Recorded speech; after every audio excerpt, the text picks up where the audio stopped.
स्वागत है आप सभी का वीके न्यूज में और मैं हूं आपके साथ दीपिका पांडे। राहुल गांधी के नाम के पीछे गांधी तो जरूर है, लेकिन वो महात्मा गांधी नहीं है। ये बात हमने इसलिए कही क्योंकि राहुल इतिहास को दोहराने की कोशिश कर रहे हैं, वो इतिहास जो राष्ट्रपिता महात्मा गांधी से जुड़ा है। 12 मार्च 1930 के महात्मा गांधी ने दांडी मार्च का आगाज किया था। वो आगे आगे चलते रहे और पीछे काफिला बढ़ता गया। शायद यही सोचकर राहुल गांधी ने 150 दिन चलने वाली भारत जोड़ो यात्रा का आगाज कर जनता को कांग्रेस से जोड़ने की मुहिम शुरू कर दी। कांग्रेस की तरफ से जो बड़ी बात सामने आई है वो ये है कि इस पूरी यात्रा के दौरान वो और उनकी पार्टी के बड़े नेता किसी होटलों में नहीं रुकेंगे। वो जनता से जुड़ने के लिए जनता के बीच आम जनमानस की तरह ही रहेंगे। लेकिन ये पूरा सच नहीं है।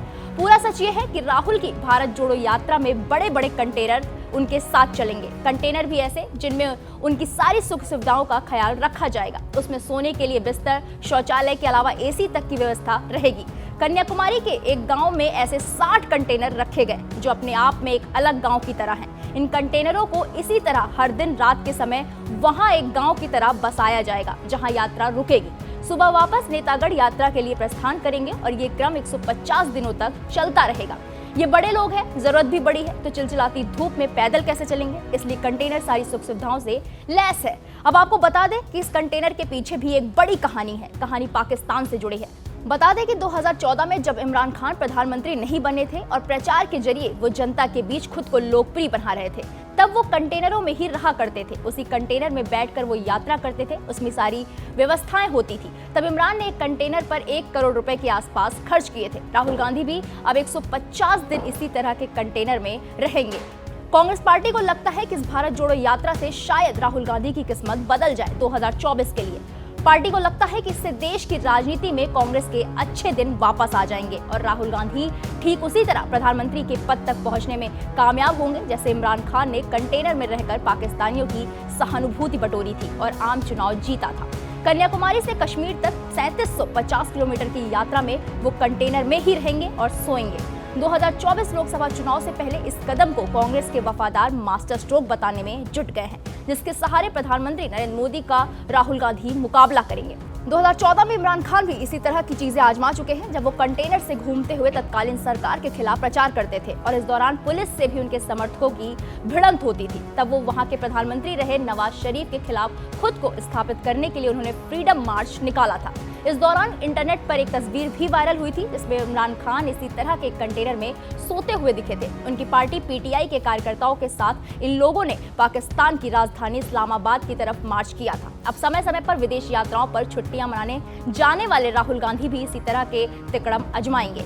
भारतीय राजनीति में भी चंद्रशेखर और इंदिरा गांधी समेत तमाम नेताओं ने यात्रा निकाली है। अब राहुल गांधी को वैसी ही सफलता की उम्मीद है। अब ऐसे में सवाल ये उठता है कि जब 60 कंटेनर और हजारों लोग एक साथ सड़क से गुजरेंगे, जिनमें हो सकता है कि कई नेताओं की गाड़ियां भी हों, तब ट्रैफिक जाम के कारण जो अफरा तफरी मचेगी उसका जिम्मेदार कौन होगा? 60 कंटेनर बहुत बड़ी संख्या है और जहां से भी राहुल गांधी गुजरेंगे वहां कांग्रेस के स्थानीय नेता कार्यकर्ता उनके साथ चलेंगे। ऐसे में परिवहन में बड़ी समस्या आने की संभावना है, खासकर बड़े शहरों से गुजरते वक्त। कहीं कांग्रेस की कुछ ऐसी ही तो योजना नहीं कि जिस तरह किसानों ने 1 साल तक दिल्ली को बंद कर रखा है और शाहीन बाग वालों ने जैसे लाखों लोगों को राष्ट्रीय राजधानी में महीनों परेशान किया, वैसा ही कुछ करने से कांग्रेस पार्टी को लोगों की सहानुभूति मिलेगी और वो मीडिया की नजरों में भी आएगी।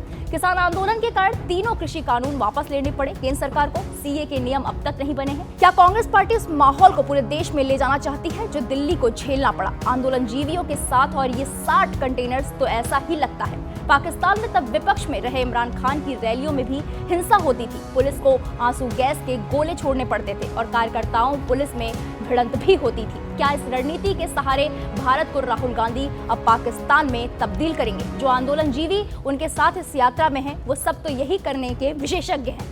अब बात करते हैं उन बड़े चेहरों की जिसका भारत जोड़ो यात्रा को समर्थन मिला है। योगेंद्र यादव कभी किसान तो कभी मुस्लिम एक्टिविस्ट बन जाते हैं। अरुणा राय सोनिया गांधी की उस सलाहकार समिति में रही हैं जो यूपीए काल में देश चलाती थी। मेधा पाटकर ने पर्यावरण के नाम पर कच्छ को दशकों पानी के लिए तरसाए रखा।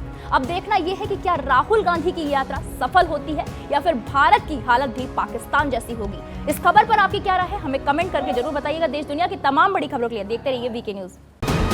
वीके न्यूज, राष्ट्र के नाम।